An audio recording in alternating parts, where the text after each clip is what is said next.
Hello. Good afternoon, good morning, good evening, depending on where you are. And welcome to our webinar today. This is Building a New Reality, Expanding Restorative series. And today we're talking about true representation. And we're really happy that you're here. So we are looking at a lot of things from the point of view of expanding restorative practices, which is a set of practices for building community and responding to issues when they come up in ways that are satisfying and inclusive of everybody who is involved in those things. Lately, we've been speaking not just about how restorative practices are being used maybe in the justice system or in schools or in organizations, but actually looking at how decisions can be made on a much wider basis, whether it's in a municipality, a state, a province, or a whole nation. And we've been tracking examples around the world of citizens' assemblies and other deliberative democracy processes that are more inclusive and strike us as a much healthier way to make decisions in contradistinction to our electoral processes, which are in many ways, as people are seeing, failing us and frustrating and not inclusive and favor only certain interests at the expense of regular people.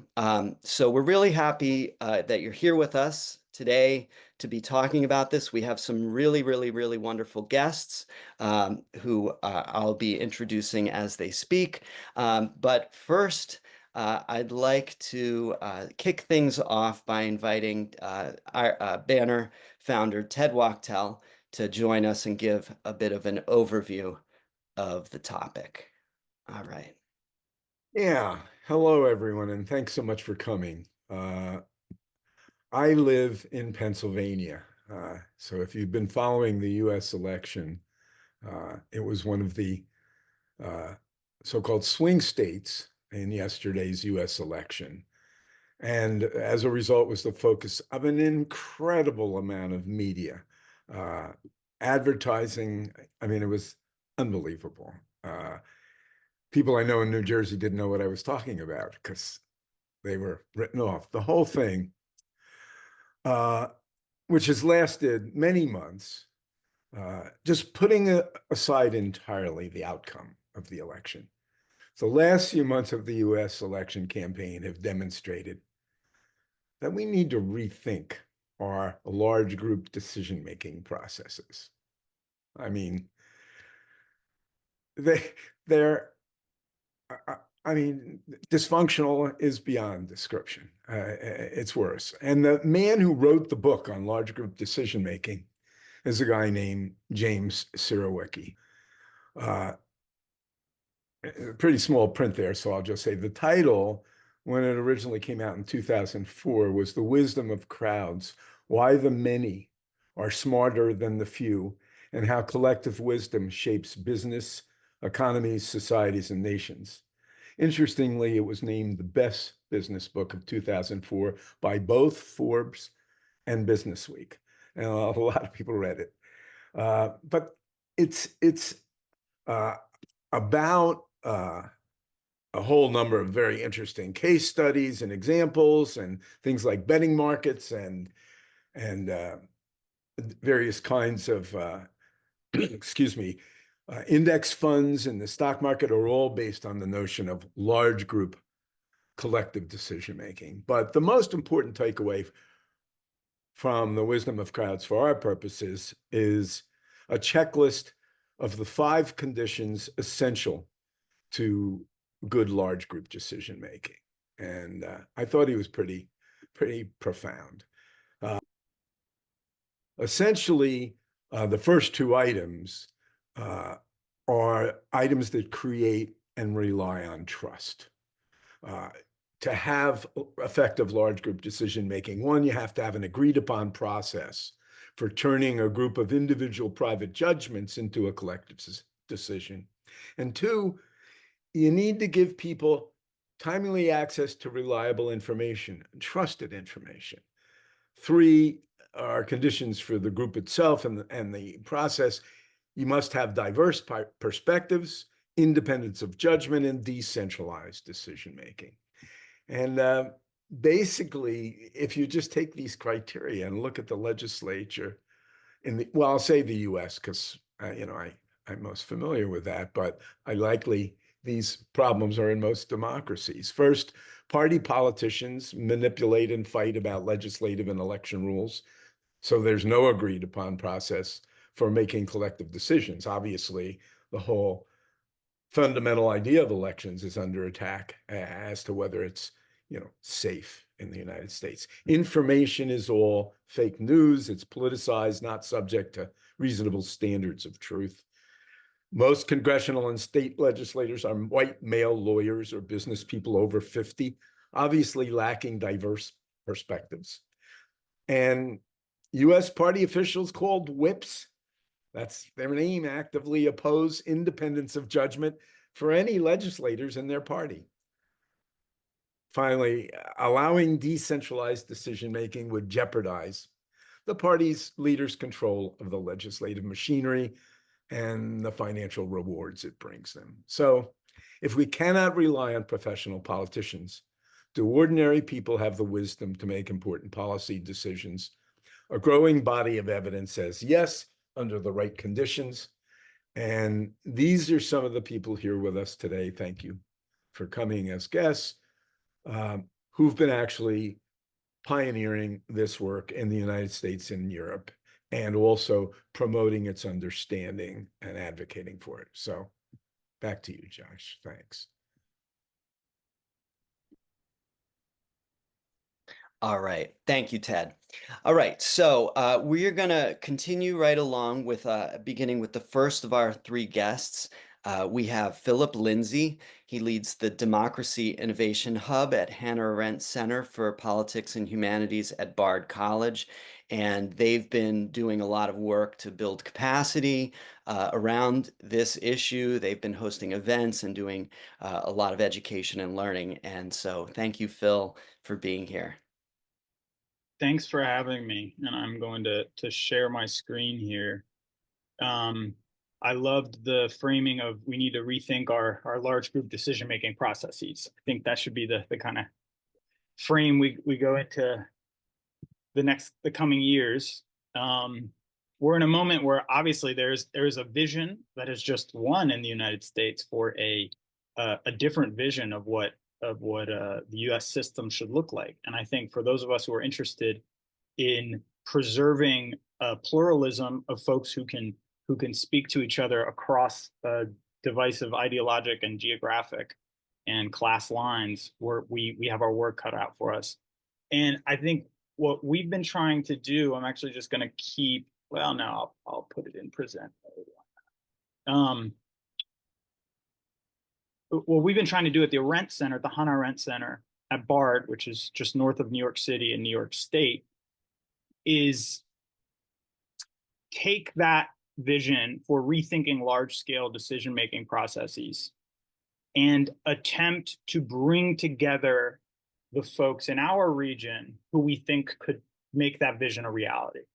And so we've been hosting multi-day workshops with many different elected officials, activists, community leaders, educational institutions, teachers, trying to get them all in one room and being exposed to these different models, such as citizens' assemblies, deliberative polls.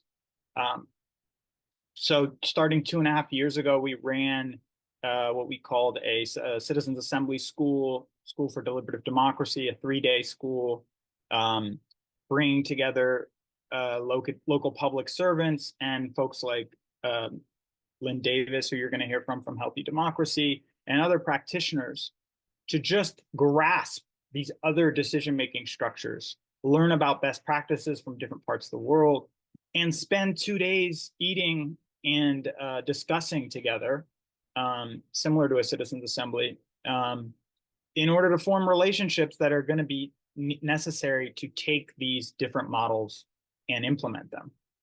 And so a lot of what we do is relational organizing across those different stakeholders, trying to have folks form relationships across their own silos and grasp these processes like citizens assemblies. So we don't run citizens assemblies ourselves, though we're working in partnership with local organizations to learn how to do that and to begin implementing that. We bring everybody together. And so you can see that photos from New York City. We had about 120 folks from across the country, but mainly in New York City for that second big multi-day workshop that we ran in November of last year. And then finally, over here, you can see this Doing Democracy Differently, a fellowship and course for teachers to bring deliberative democracy into the secondary classroom. We had about 15 public high school teachers in New York City. We partnered with other folks in the deliberative field. And we brought educators together to think about how to bring these tools and the story of these tools into their classroom. And that's honestly one of the most energizing projects I've worked on. I've seen that, teachers like nurses, like other folks that are kind of on the front lines of delivering services to young people, to families in a society, are burning out. And a lot of the folks that were at that workshop, when we brought them together and we introduced them to these concepts, got really excited. And a few of them said, actually, like, this is giving me inspiration to remain a teacher. So that was super inspiring. And we're partnering. Our whole approach is collaborative and place-based in the sense that we're mainly on the East Coast. We're in New York, north of New York City. And again, just trying to make these convenings of folks happen, right? Trying to fund them, trying to make sure people have the time and space to get together and be introduced to citizens assemblies and other deliberative processes. And then I would just say what we're looking forward to, and if folks on this call are interested in learning more about or collaborating on, we are trying to roll out a series of 3 assemblies over the course of 4 years in New York, over the next 3 years. And we're also looking forward to the 250th anniversary of American democracy in 2026 as a key moment to convene the ecosystem of folks who are putting forward an alternative vision of large-scale decision-making processes. So I think I probably took up less time, hopefully, than I was supposed to, and I'm going to pass it back to you, Josh. All right. Well, can I just ask you one follow-on question just before we move on? I mean, can you share a little bit about some of the different organizations that you're working with, just so maybe people can get a little bit sense of the lay of the land? I know there's an increasing number of organizations that are doing this kind of work, and Absolutely. Okay, so Lynn's on this call, Healthy Democracy. Ieva has been involved with organizations like DemocracyNext and others who are doing this work. There's a whole field building exercise that we're participating in, but there's Democracy R&D, which is a global organization that's been bringing to get us together at the global level to learn and think about all this. There's FIDE, which is the Federation for Innovation Democracy in North America. Essentially, there are a longer, and Lynn can speak to this in particular, but there's sort of like longer standing traditions in the US going back to the 60s around the citizens jury. And then there's been waves of deliberative processes and practitioners that have tried to scale around things like participatory budgeting. There was something called America Speaks in the 90s, especially, that tried to scale these processes. And then there's been a resurgence in the last, I'd say, 15 years, and especially in the last couple of years, of increasingly the use of citizens assemblies. But the history of these citizen juries goes back, and even the history of deliberation, goes back to pre-American Constitution, Iroquois Confederacy. But there's tons of organizations out there, and we're just one of them. But I would say the big ones that if folks want to explore, I really recommend Democracy R&D, and to get a lay of the land, because it actually will give you a map of the entire field across the world. So Democracy R&D is a good place to go to answer that question. Okay, great. And we'll have you back for the panel at the end, but thank you, Phil. Now, I'd like to turn next to Linn Davis, who is the program manager at Healthy Democracy, which is a nonprofit based on the Northwest coast of the United States. And they've been actively conducting citizens' assemblies and doing other educational activities. And he's going to give some case studies of what this actually looks like. So go ahead. Thank you, Linn. Awesome. Thanks very much. And appreciate you and Ted for having us here. Apologies, my voice is a little gravelly. I was up pretty late last night for, reasons. I'm going to share my screen here, and I'm just going to jump straight into a few case studies here and be pretty short about it. As you mentioned, I'm Linn Davis, one of the programs team at Healthy Democracy, which is a small nonprofit based in Oregon, but we work all over. And we are a practitioner and also a sometime advocate and think tank around specifically the sort of intersection of lotteries and deliberation here in the US. And we come out of that sort of longer movement. I mean, a number of different movements that have sort of amalgamated in different ways, as you know, over the years. Some very strong sort of deliberation and dialogue and conflict resolution, et cetera, kind of facilitation movements that really took off in the 60s and 70s, but go back much farther than that, and are one of now a number, a few dozen, maybe, organizations who are working on this topic specifically in the US, and maybe one of 4 or 5 or so that are actually running lottery deliberative exercises. We call them civic assemblies, but yeah, there's a variety of names that these go by, and I think putting a distinction between them based on name is probably not very useful, because they're named a variety of things, and it doesn't necessarily correspond to the sort of level of intensity.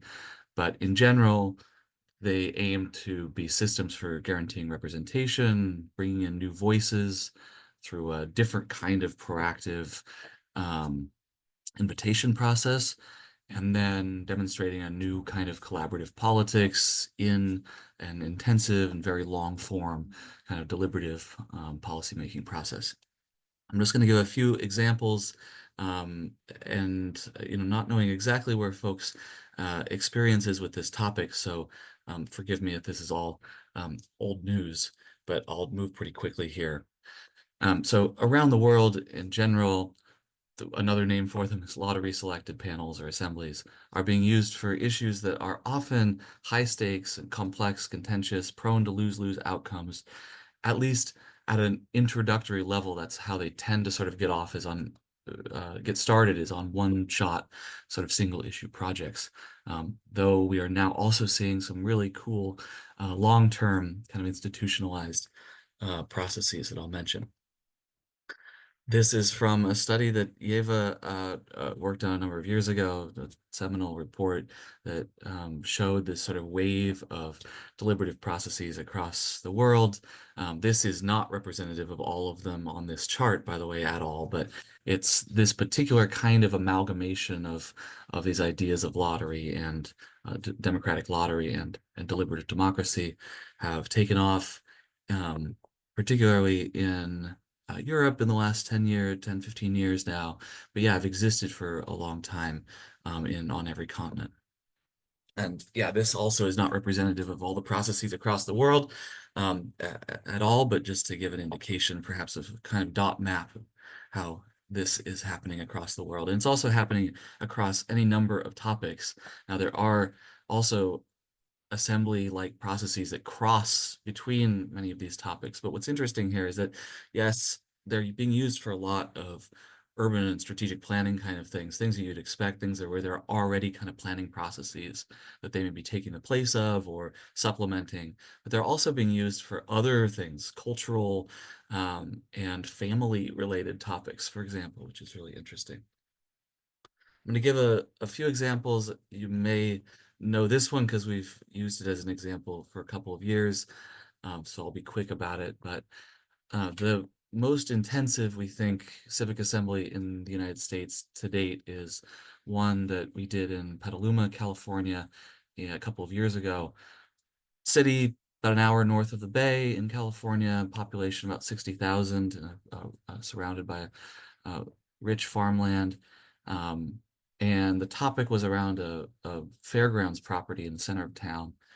It was owned by the city, leased to a state agency for $1 a year for many, many decades, and that current lease was expiring the next year. The political context here was that this was easily the most contentious issue in town. Seemingly everyone in town had a personal experience and was a stakeholder across all different organizations. And the situation had become sort of polar between two poles, and on the one hand, the fair and its supporting organization wanted the status quo to remain, and to negotiate a even longer term sort of lease via a private negotiation with the city. And there was a campaign group preparing for a ballot measure that was putting pressure in that way.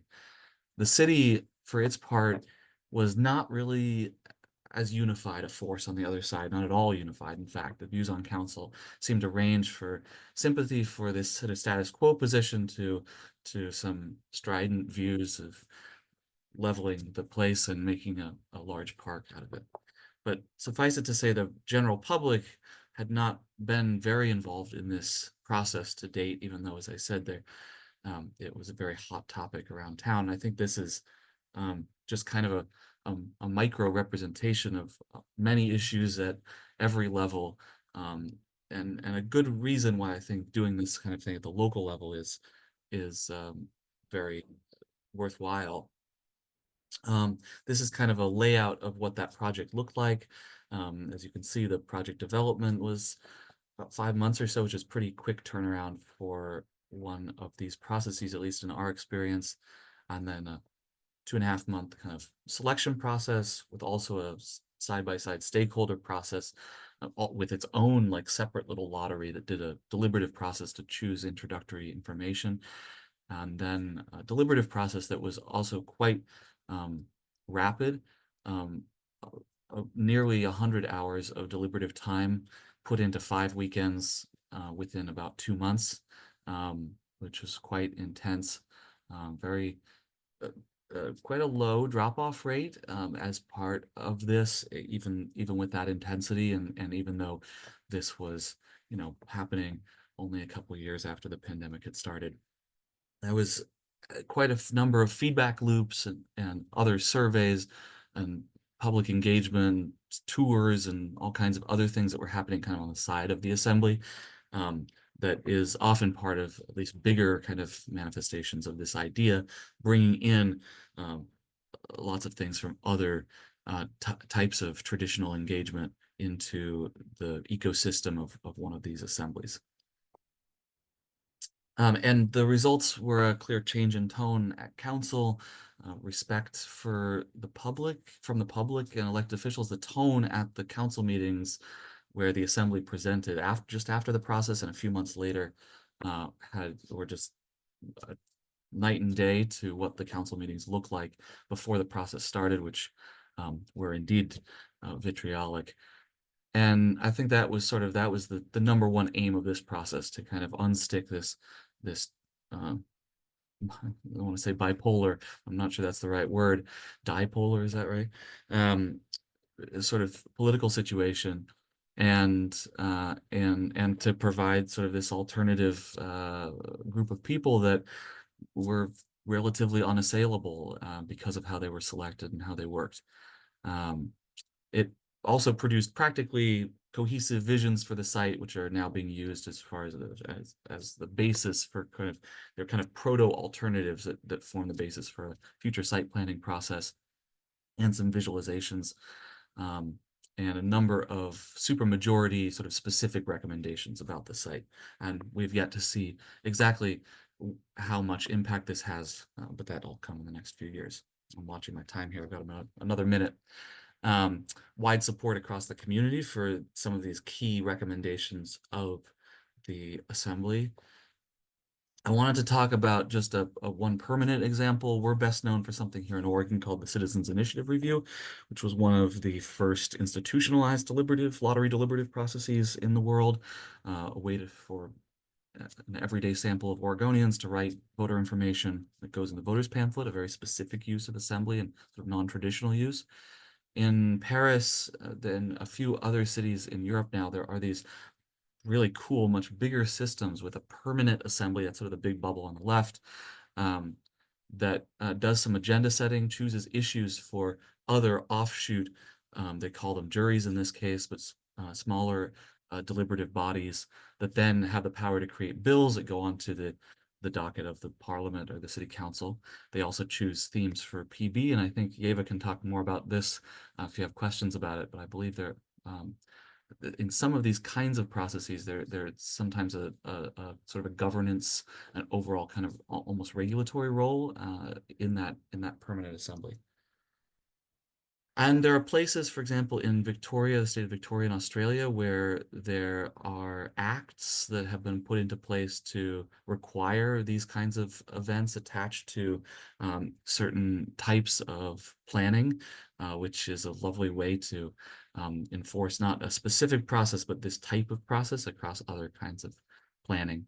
And I can talk about some other recent examples or other examples of specific use cases, particular topics at different scales, but I think I'll leave it there for right now and hand it back.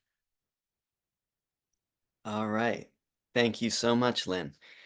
All right, next up, I'd like to introduce you to Ieva Cesnulaityte from no, I'm going to say it wrong. It's Lithuania, I believe.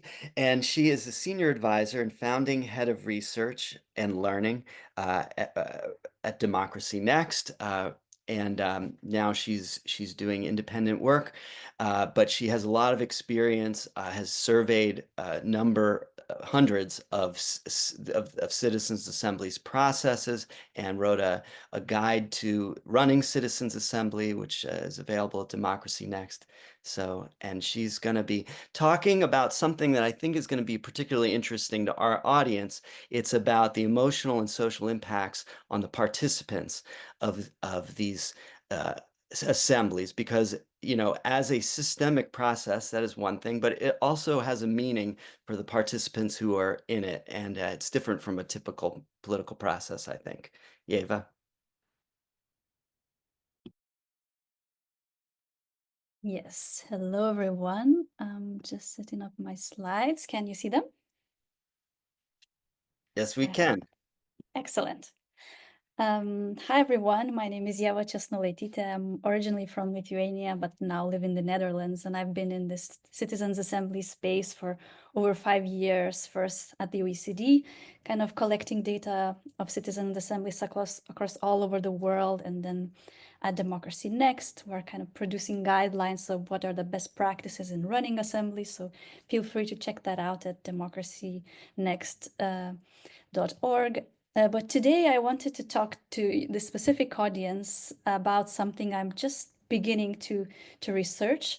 And so I'd be also really interested in kind of your thoughts and reflections about some of these, my first thoughts. So Linn has explained how assemblies work and the positive impact they have for decision making. But surely the people that take part in citizens' assemblies experience a kind of inner transformation and step into a kind of agency they have not necessarily experienced before. And so I'm interested in those more relational and psychological aspects of citizens' assemblies, and what are the benefits that they might bring, and potentially whether we can consider them as spaces for healing as well. And so as Linn has mentioned, there has been an increase of citizens' assemblies across all over the world. And so we now have data of examples over 750 citizens' assemblies that happened in different parts of the world. And here you can see also a tiny little deliberative wave emerging in the region where I'm from, in Central and Eastern Europe, over the last decade. And we can see and understand deliberation and citizens' assemblies from various different perspectives. And so one of the kind of leading perspectives is that the rational view of deliberation, that a reasoned outcome is forged solely from a well-informed and disciplined argument through a deliberation. And so that's why citizens' assemblies have sort of a long phase where assembly members get acquainted to different stakeholders and a depth of information, and then deliberate with one another. However, we can also perceive citizens' assemblies as having a kind of a relational importance, where people's feelings, emotions, and reactions and expressions and embodied forms of thinking and expressing themselves are all very important parts of the process. And so it's all about how people ultimately relate to one another through this process. At the heart of citizens' assemblies, or any other representative deliberative process that we're talking about, are the two elements of sortition or lottery, random selection. There's many different ways that it's called, and deliberation. And so sortition, this random selection of assembly members that is then ensured that it demographically represents the society at hand, be it national level, local level, transnational level, is really a fair and equitable way to form this diverse group that's representative and inclusive. And it gives, ideally, theoretically, an equal chance of being selected to everyone. In reality, perhaps there's small kind of differences within that, but still, it's one of the most inclusive ways of creating representation that we know of. And deliberation implies careful listening, consideration of arguments, opinions, and it really creates the conditions for people to together tap into collective intelligence and find common ground and grapple with complexity. And so when you think about these two elements, what we're really communicating and the message behind sortition is truly that we are actually all capable, worthy, and can be trusted with the responsibility of taking decisions that affect our shared lives together, regardless of our background, education, age, gender, and other factors. And it communicates that we can trust ourselves and each other, and we are trusted because we all have an equal chance. Deliberation, then, what I think communicates is that it is possible to come to an agreement without adversarial perspective, kind of approach, without disadvantaging others, leaving anyone behind, and it is actually possible to come to decisions that benefit us together. And it also communicates, organizing assemblies in general, that public authorities do not need to know everything, and they are allowed to, in a way, show vulnerability by asking citizens for help, for input, and that doing so does not take away from their role. And ultimately, the message it sends, a citizens' assembly, for me, is that I am, as a citizen, am valuable because I exist, and my experience is a piece of the puzzle in the shared collective, in solving our shared collective challenges. I have agency, and then I belong. And to me, it's just such a different way that taking part in political decision-making would leave me feeling, compared to the electoral system that we are all facing right now, and that's dominating right now, and especially today, it's brutally clear the way it isn't necessarily working the way we intended to. So then making assemblies kind of a more institutionalized, permanent, systematic way of taking decisions and doing democracy is an invitation to shift away from these values of meritocratic, elitist, highly competitive, winner-takes-all approaches that we know are detrimental to our institutions, to our democracy, but also to our own psyche and well-being, and perpetrates this kind of thinking of the winner-takes-all and all of those negative sides of our culture. And they can help potentially by demonstrating that we can take decisions on a much more horizontal and inclusive way. We can also demonstrate that these values can work within our families, within our cultures, and set a completely different tone. So I just wanted to share and spend some time showing some specific ways how citizens' assemblies can help contribute to rebuilding relationships and the fractured social fabric, and kind of open up spaces for healing ultimately. One way we can think about this is they can help process collective emotions that at the moment we're all quite siloed in our own experience of loneliness, of frustration about the existing wars, of climate anxiety and all those things. And citizens' assemblies can help us work through that together in a consequential way.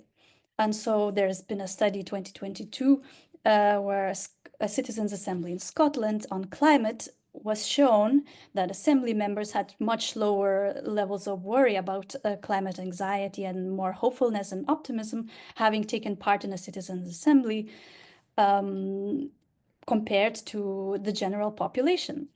However, it's really important to note that this effect is conditioned upon the fact that assembly member recommendations are being taken into account, because if they are not, if there's no follow-up from the public authority, then the feeling of kind of anxiety can increase or remain the same. Another element is the fact that citizens' assemblies can help bridge polarization, which is much present and which the electoral democratic system perpetrates in a way, as it's extremely clear today. And so assemblies help create those conditions that help then bridge across differences and construct a shared sense of reality and diffuse some of that tension. There are several studies that show that there's evidence that this actually happens.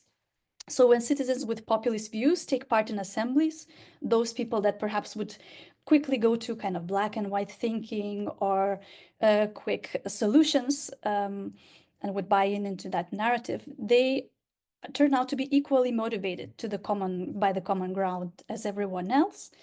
And this really shows that we all want what's best for everyone. We just understand in kind of different ways.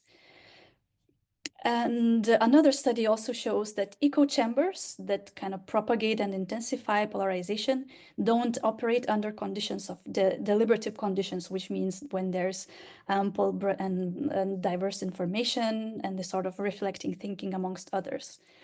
And assembly members tend to become less extreme, and it helps reduce biases in information, reasoning, etc., which brings people closer together from those extremes. In some contexts, especially in the one where I'm from, Lithuania, that is a post-Soviet country where there has been a presence of an illiberal regime that intentionally propagated a sense of kind of helplessness. This feeling of learned helplessness, that there's nothing you can do to affect your future and your environment, is really strong and is really hard to address, and it's nationwide. And I believe some of the challenges we're facing, such as climate change, perhaps is also contributing to a broader sense of learned helplessness also across different contexts and et cetera, et cetera. But I kind of see citizens' assemblies are safe spaces where citizens' agency can be practiced in a consequential way and in a safe and respectful way. So in such a way, assemblies can help address this feeling and this condition of helplessness. And there's been a study about the Citizens Initiative Review in Oregon that Linn's organization has implemented, is implementing those processes. They also demonstrated the increased sense of efficacy of citizens that participated in the deliberative process, but also of those people that have heard about the process and have used the outputs of the Citizens Assembly. So there's evidence that it does contribute to the increased sense of efficacy. What is more, citizens' assemblies, because they're based on this informed deliberation, they are kind of conditioned to help people enhance their perspective taking and empathy skills that are also crucial for rebuilding these fractured relationships in our society. So deliberation induces more reflective judgments towards others, helps people better understand what others are facing, how they see specific issues, and elicits empathetic feelings, which we need more. We need much more than we have today. And finally, citizens' assemblies are modeling a horizontal partnership-based political culture that kind of can be contrasted with the elite-led hierarchical political cultures that are really sending messages that citizens are not valuable actors and their role is very limited.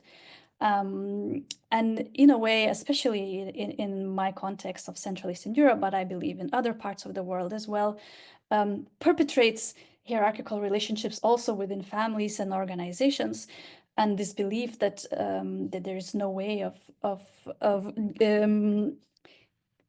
coming up with decisions that can benefit all. And as a kind of high-level, impactful demonstration of these values functioning and working and bringing benefit, can also influence potentially influence our way of seeing the world and other relationships in our lives, and kind of create this sort of a positive circle of impact. So I'll stop here. Thank you so much for listening to me. I'd love to hear your thoughts. And if you like to continue the conversation, don't hesitate to reach out. Thank you.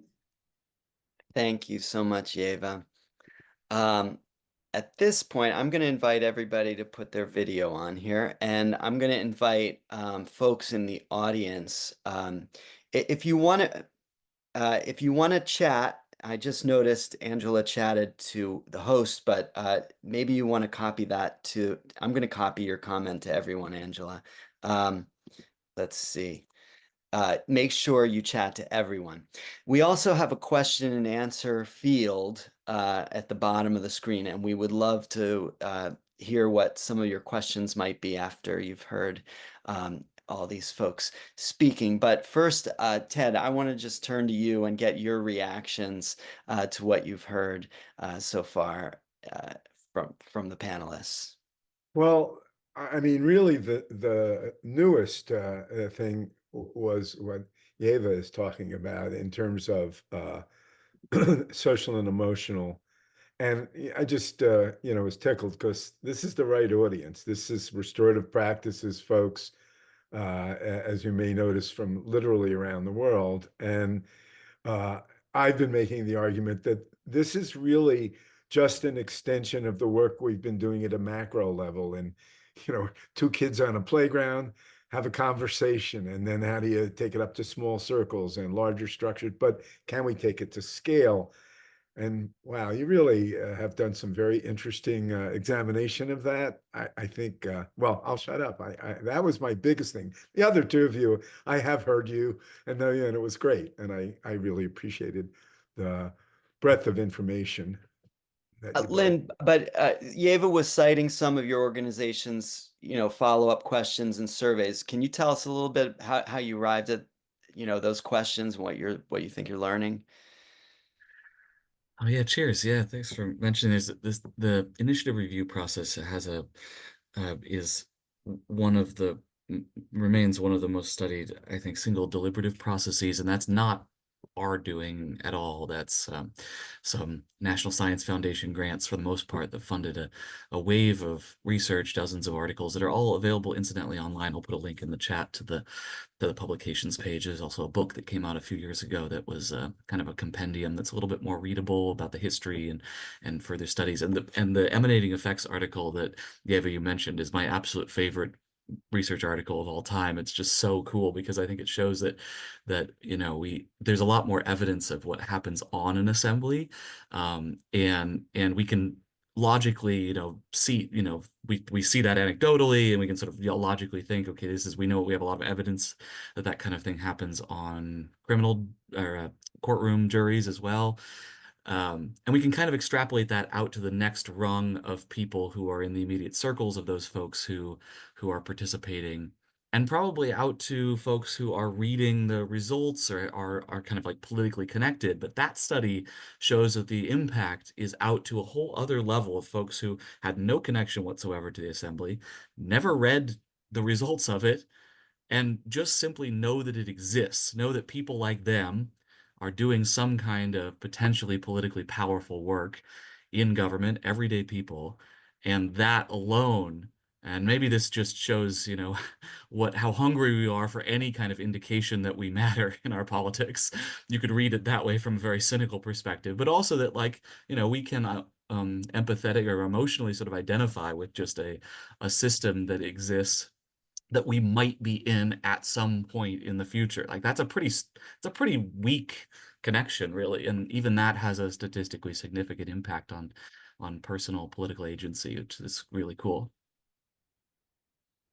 Ieva, do you have any further thoughts, or how you got into that part of the interest in that piece of how it impacts the actual participants? Yeah, well, you kind of everyone that's been part of such an assembly or like has observed one or organized one, we kind of talk about the sort of the magic that happens there. And so that magic, I guess, is kind of what drives also us forward. And I'm just kind of interested in if we unpack a little bit that magic, what does that mean as well?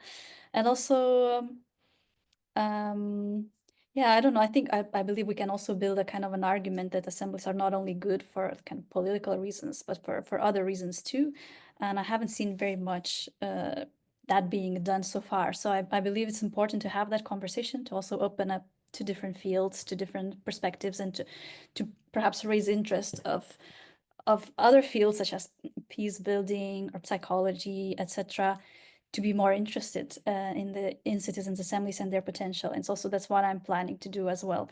Yeah, I just find it extremely interesting and exciting.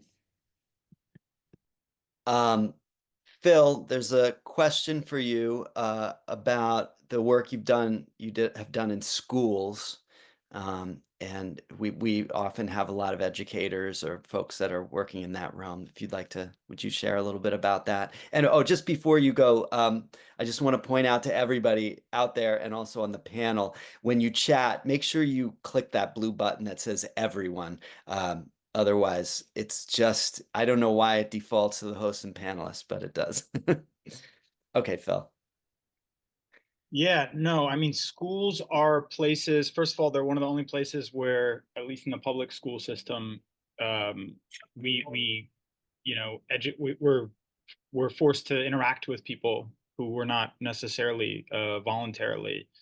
Yeah, we're mixed up in a way, in a similar way to a civic lottery, or at least ideally where there's more diversity in a public school system. And schools in general are places where you've got all these different folks and educators who are coming at a specific problem, i.e. a young person's development and the knowledge that they need to succeed in the world from different angles, right? So Ieva talked about all these different kind of peripheral non-political spaces, let's say psychosocial development, the arts, that are connected to psychosocial development and connected to obviously decision making and the ability for us to ask questions, interact with each other. And so there's all these places where you can think of this vision, alternative vision, for a more egalitarian and deliberative, aware kind of model to interact with those teachers, right? And what we did in our work with teachers is not like, here's this one size fits all thing, or you need to be a social studies teacher to come and learn about citizens assemblies, right? That was our probably our most likely target audience, our civics and government teachers in high schools. But we had tons of folks who were literature teachers, or who were teaching in other capacities. And I think what we're trying to do at Bard is connect to those broader networks of folks who in their everyday work are already doing this type of bridging and teaching self-awareness, teaching active listening, and bringing this model into their work, and then also connecting them to the initiatives that are happening in their geographies, right? And again, trying to form those networks. So there's a resource I'm going to put into the, I put that in. I'm going to put a couple resources into the chat of the work we're doing with teachers. And there's a video we made about our teacher training. So if anyone wants, we have a plug and play teacher training that really went extremely well, that we would love to bring to other localities, and it's pretty easy to do. So if people have a school or a university or a community college, or teachers they know that they think would be interested in this, please do reach out. And it's again, those workshops you did with teachers were actually, to me, the most energetic and kind of force multiplier spaces I've been in this space, because all the folks there felt like they came out of it with this tool that they can go work with young people on. So I'm going to follow up with you about that, Phil, because I've been banging the drum a bit. There's so many restorative practitioners who are working in schools across the US, across Europe, and other places. And it might be interesting to offer them this possibility. So let's follow up on that. We have a couple. Yeah, go ahead. Excuse me. No, just on your comment, just adding that the IRP might be an appropriate network to absolutely let people know about it. And I think they would be sympathetic to that. We have a couple more questions. Where are assemblies happening the most? This is new information to one of our attendees. What do you do if the government doesn't care? So I don't know. Can I go around to the three of you? Lynn, do you want to start? Sure, I think Ieva is probably the best place to answer where they happen most around the world. Okay. I'll say here in the U.S., they're popping up sort of, we're following leads wherever they emerge, I guess. We have the most leads on the West Coast just because that's where we are, but they're popping up certainly everywhere. I think, the sort of question about government paying attention is not a new one, and not I think necessarily as tied to the current political moment as one might think, at least in my opinion. I think that's always a challenge, and there are plenty of folks who see these processes as a way to at worst kind of boost their own political power. I think they can be used cynically, like any other political process. They're not immune to that. They're also not a silver bullet. They depend on an ecosystem of other processes around them. They need, for example, enclave deliberation, in my opinion, out in the community, as a particular sort of need that needs to come with them, and also really great public relations, because really at the end of the day, whatever the guarantees are from government to either, at best kind of follow the results directly or put them to a referendum, or, as a minimum, our requirement is that governments respond officially and say why or why not are they following the results. But even in those cases, what is following the results is not necessarily a straightforward question. And the bully pulpit of the assembly is, and sort of their own power through their own credibility, through their process and selection and their own advocacy is where I think most of their power probably comes from. There's interesting examples. Incidentally, there's an organization called Deliberative Brazil that's doing work in Brazil, and in a situation there a number of years ago in particular, where they felt like they didn't, felt a lot more like they should be working outside of government than inside of government, and were sponsoring things that were run by NGOs and trying to sort of put outside pressure, kind of a parallel structure rather than working inside. And so there's certainly folks that are working in situations, political situations where the government may be actively antagonistic to an assembly from the start. Ieva, where are they happening? Yeah, well, now they're popping up kind of everywhere. There's a lot of examples in Germany and Austria, where they kind of initially also started in Europe. Lots in Japan on local level as well. Quite a lot in Australia, in Canada, and now the UK as well. And it's also interesting that lately most assemblies happen on issues of climate change as well. Which makes sense, but it's really kind of over the roof as well. Yeah, but just to say that it happens as Linn mentioned, in different contexts that are not sometimes in contexts where the government is not directly sponsoring or kind of interested in that sort of thing. For example, in the Balkans, in Hungary, etc., in Brazil.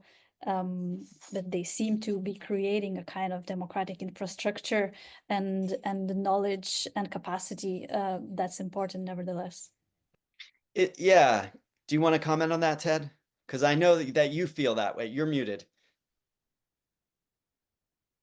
Yeah, I mean, there's a woman, Anka Seegers, who runs these community processing, and she has a book called the New Route, and she's very strong. She insists that